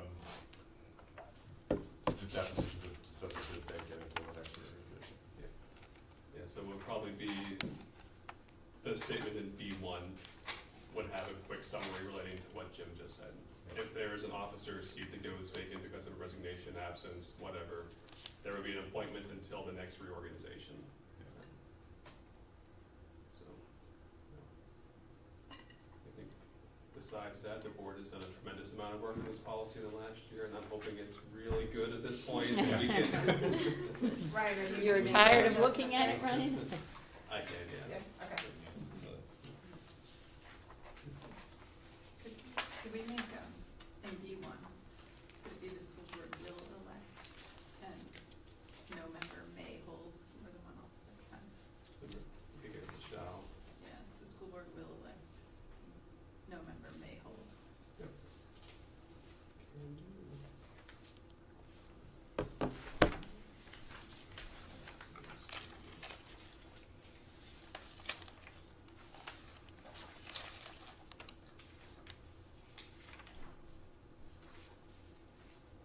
Yeah, this is great work, Ryan, appreciate it. It's really great. It's Yeah. great to have this stuff in a policy.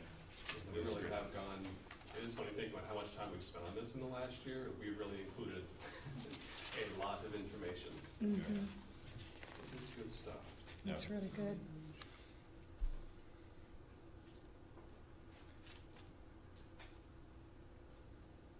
Any other additions? there is a board clerk that's one of us? No. There is I wondered not. that too. It is a Well- required position, though. Right. So I'm a little bit, I personally would like to use the term secretary or recorder instead of board clerk. It gets confusing because there is a district clerk that's elected separately. The statute regarding the board offices does use clerk, so I kept it in just to kind of be consistent with that. It does conflict with the idea of the outside clerk, which was hired Yeah. when we merged. We had to change how we proceeded with things, and we had to have a clerk by law. It's for the district who helps with elections and Right. district minutes and other stuff besides our normal board meetings. But yes, we are required by statute to have a clerk for the board. Which means we need to appoint said clerk. No, well, yes, but we hired a clerk. No, That's a that's different the person. district clerk, so we need. Right, we but need a that's board why clerk. I'm wondering why about the the term. word clerk. Yeah. But That- I think clerk is used in the statute. Oh, Both for, for both of them. for both It of is, them. yes. Okay, Like I said, I was close to changing it. I would have Really voted for wanted that. to, but Okay. Steve looks like he wants to be clerk. I could not care less what it's called. Come up with a better name than any of those. Yeah. That sounds like a good idea. I think he agreed, right? I don't think you heard Chuck. That's the problem, Steve. You didn't hear. Do I have a motion? It means checking, doesn't that person then have to check the website to ensure that the minutes are posted within 5 business days or I think it's 5 calendar days, maybe? Yeah, I was I gonna think say, it's calendar. job. Yeah. well, I think it would actually be an easy job. because Heather's Yeah, 'cause on Heather it. does it, yeah. Thank goodness for Heather. Well, one might wanna check in on what perform all duties legally assigned to the office Mhm. is. Is that just a placeholder in case the legislature decides to come up with something? I mean, So it does fall back to some of the open meeting stuff with posting of the minutes, keeping a record of the minutes, et cetera. I spoke with, Sue, I forget her last name, she was new with BSBA, about, to our situation where we have an informal setup where the superintendent's assistant does the actual reporting and the postings, and do we somehow need to designate that this person does it or that? And her recommendation was really to steer clear of getting anything specific. So if Steve is our new board clerk, and he's really happy with the way things are running right now, with Heather doing everything herself, kind of chug along that way. But there's a chance that maybe next year, Andrew wants to step up with the board clerk office, and he wants to do everything himself. That could be within his realm of options. while we're on this, last year when we had a defect in a meeting warning, and I met with Heather and we went over the procedure that she used, she said at that time that she would really appreciate training on what the statutory requirements are. And then I went, because I was supposed to be verifying that things had been posted in certain places at certain times. As a board chair, right? That's Is that true. why you were supposed That's to why be I was doing that, because Right. I was the board chair, not because I was the clerk, because I had to figure this out.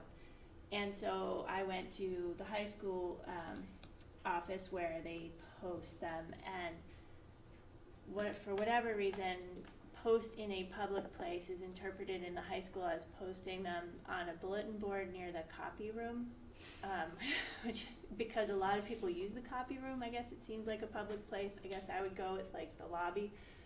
But at any rate, and then I think that they take the meeting warnings from the bulletin board and stick them in a file. But then once they're in the file, they don't have a date on them. So I asked if they could date stamp them when they put them on the bulletin board.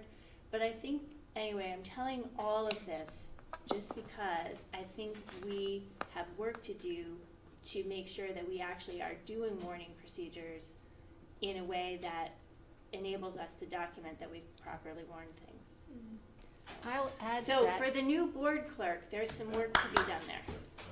And I will add to that, didn't once we have an issue because Heather wasn't here? And since Yes. it falls all on her. Well, that was exactly why I was running around Yes. doing this, yes, because Heather wasn't Nobody here. else knew how to do it, Right. and we were in trouble without you, Heather. Right. But Heather also said, if someone has Right, I get it. ideas about how this should be done, let's all talk about that. So is that a board job? Apparently, The board it's the clerk. clerk's job. It's a clerk's job. So how should we? It gets tricky, because if Yeah. you think about, like, we have to post things online. It doesn't make sense for anybody in this table, on this board, to be having access to our district website, to be changing the website, but we have to make sure that this stuff is posted, and Does this so have it's- to be a board member? Yes. Yep. Yes. Yeah. for the position, yes. Taking the actual minutes, posting it, doesn't have to be. I think it's a little bit fuzzy in terms of policy governance or governance by policy and how we get things set up, but yes. So, So since, just- go ahead, Bridget. Has there been since Libby came in and we've had some change in the central office, has there been an effort to kind of revisit what we learned last year and go over the procedures, or is that something that we need to make sure happens now?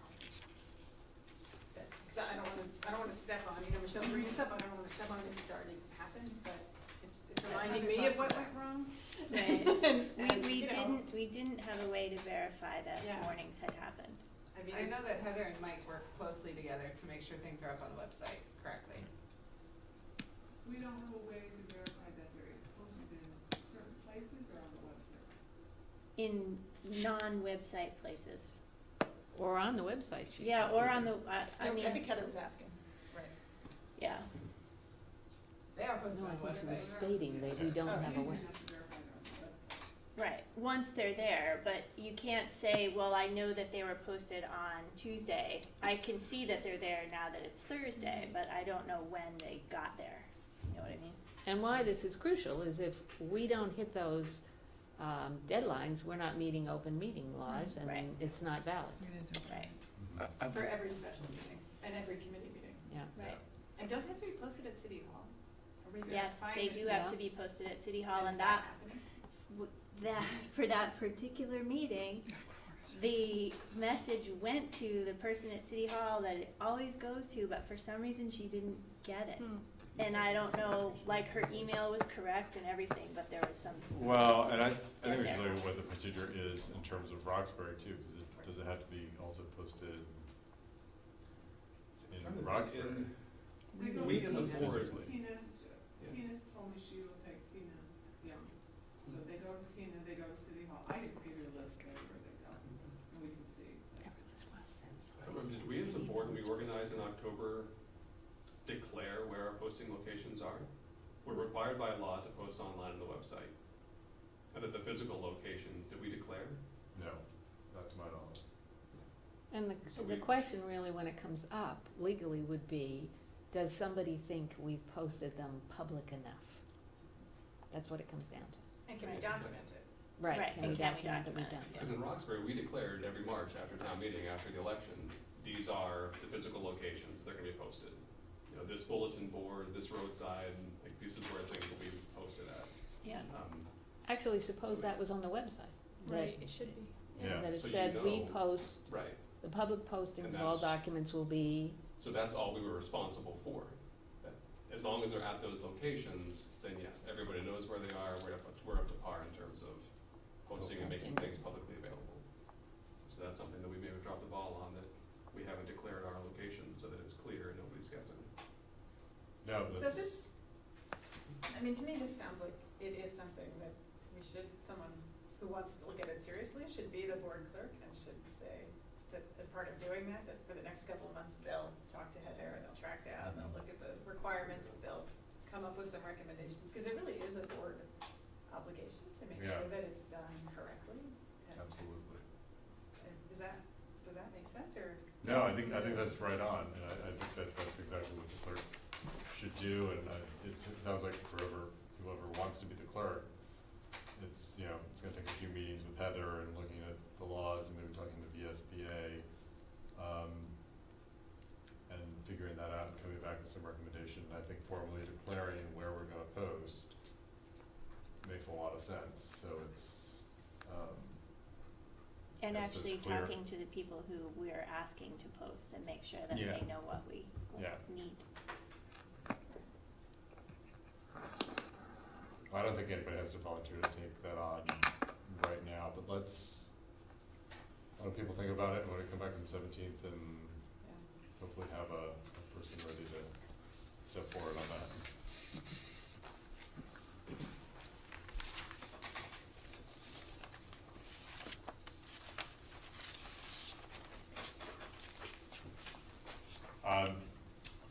So it's kind of a little trip away from our document at hand, but further questions, comments, edits to? I have a general question. Well, actually, first comment, I thought that this policy was really well constructed. Ryan, you took the lead on this, is that right? Yes. Thank you. I think you did a really terrific job. The only question I had about this was not about the meat, it was about the framing at the front of this.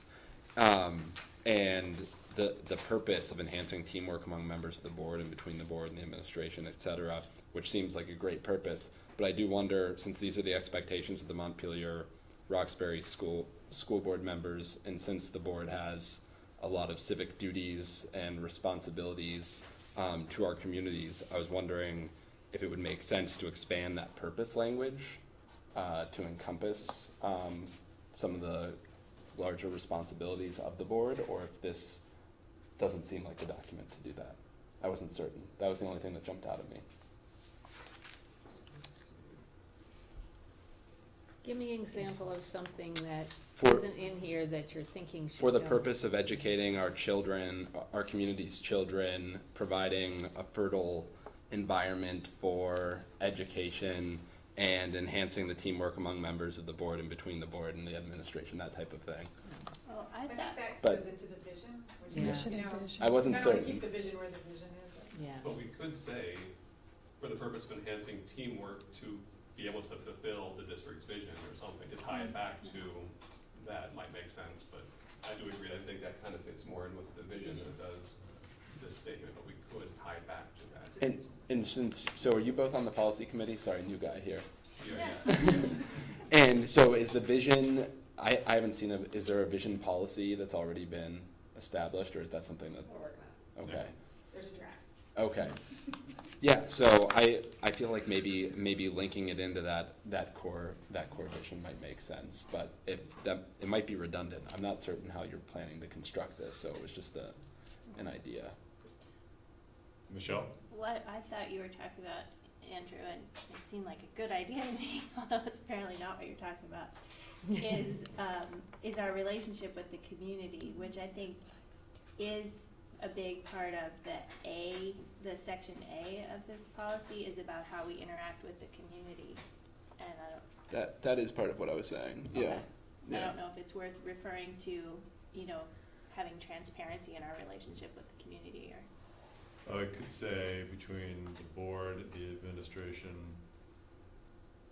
And the community. Yeah. That would work. I liked that transparency word. Yeah. What was the suggestion, Jim? To add, so it would read, for the purpose of enhancing teamwork among members of the board and between the board, comma, the administration, comma, and the community, comma, the members of the Montpelier-Roxbury School District Board will strive to abide by the following requirements. It just felt kind of insular. Is between no longer an appropriate word if you add three? Just I think asking you're right. grammatically. I think, then is it among? Yes. Yeah, good catch.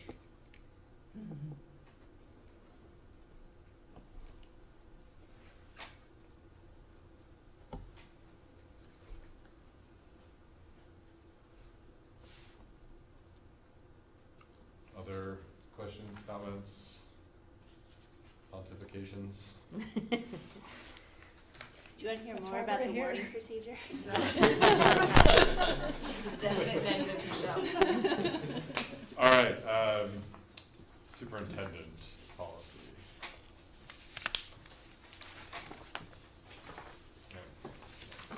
Policy, let's see if that was it.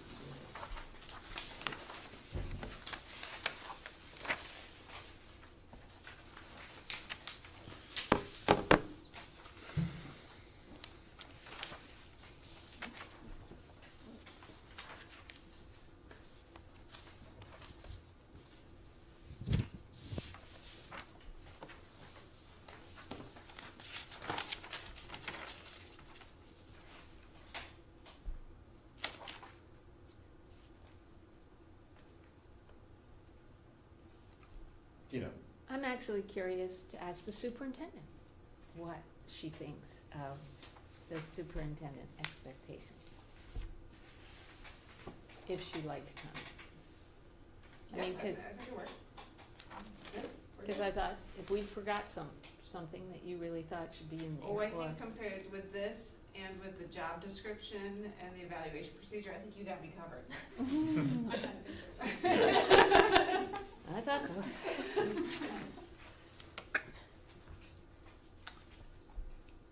Andrew. Something that Bridget touched upon with the food service presentation was something that I had flagged in here, the language under 2.24, make compensation and benefits, or should it be, and benefits commitments to non-union, is it benefit commitments? Make compensation and benefit commitments? I don't know if that matters. That wasn't what I'm just saying it out loud and it sounds kind of funny. And benefit commitments to non-union employees that assure a fair wage and are reasonably equitable when compared with compensation and benefits for other non-union employees and union employees. I guess how do you anticipate? I guess this is a question to the board as well as to Libby. How do you anticipate defining this? Would we use the livable wage study that the Joint Fiscal Office puts out every year or two? Would we use a percentage of the federal poverty level? Or are we, because I feel like we can actually use real world metrics to help actually achieve a goal like this? So I can give you a little bit of background, and it's Libby's responsibility going forward. This language was in our Montpelier policies, and it was there for a number of years, so it's not really new language. But it was, my understanding is when that language went into the policy, there was not, as we now have, like with the food service employees, there wasn't like a category of regular employees not in the union. It was just, a couple of people, the administrators who are not, managers who are not in the union, a couple of people that work like in sensitive positions in the central office that are not in the union. So I don't think when the language was developed that it really contemplated that you would need a study to address it. It was really, I think the idea was really administrators' pay should be in line with what administrators should make and not crazy. And the administrative assistants on this side of the hall should make the same as the ones on that side of the hall. As the one who's in the union, and the union is sort of taking care of having the wages be a fair wage.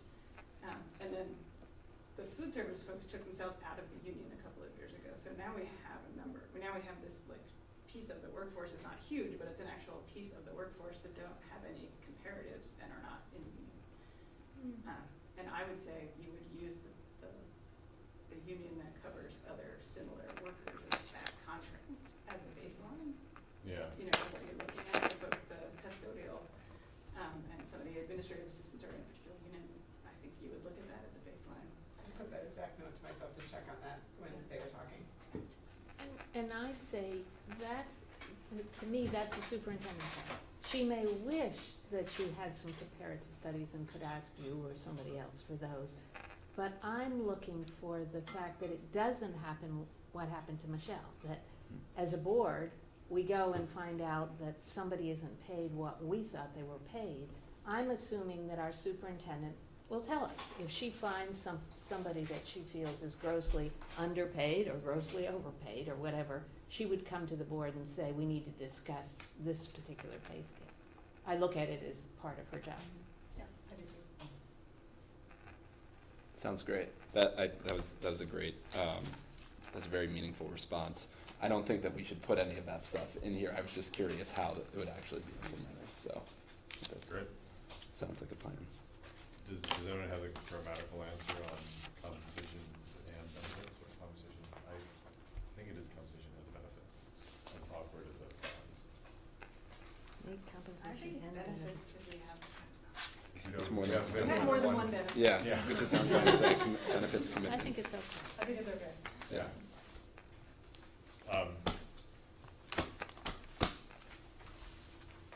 Other comments or edits?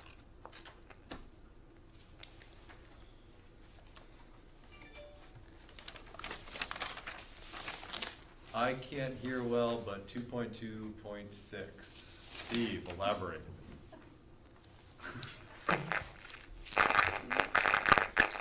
Is that from the community or from Steve? Steve, it's not working. Yeah. It might be the headphones that he. This is same section. This is like the fourth Yeah. Steve, type it in the chat. Yeah, type it in the chat or text me.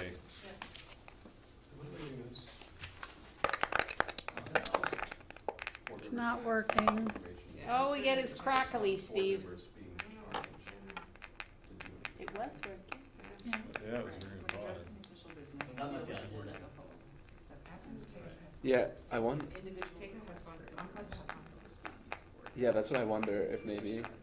What was he asking about? This section looks like a trap. 2.2.6. Too restrictive or narrow. Steve can be pithy when he says it. Proposed contracts that provide flexibility with non-unionizing. For cause, For cause. not for cause. Looking at 2.2. Why does he think that's a trap? It sounds It seems to give Exactly. us all kinds of flexibility. Right. Right, I think that's good. Seems like sounds like an anti-trap. Perhaps vague would be better. And it actually protects Really? the employee, because it has to be for cause, and we are in a right to work state. I mean, we're Right. in a- Oh, okay. maybe that's what he's talking about. Yeah, you know, that we can fire whoever we want at any point, if they're not in the union, and this protects the employee. Well, I don't think all of the non-union employees have to have a contract. No, Many of them do, but I don't think it's. Oh, I think he actually has problems with the for cause. He says, I'd like contracts that do not necessarily require cause. okay.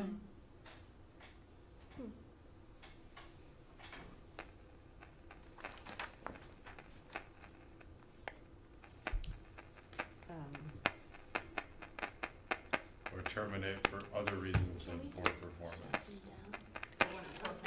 It's so annoying, I know. Well, for cause. We can probably just mute it. Steve might need to propose some language that we can. There we go. Okay. That's a really complicated topic. 'Cause otherwise, it's really He just. says, We can mute it just so you know, just Okay. because it was, Driving us crazy. yeah, and it was, we were in it. Up on that. I kept thinking my phone was, I was I was like, my phone? Well, And then- today, he Pulled doesn't mine out like so that I it. could like. Yeah.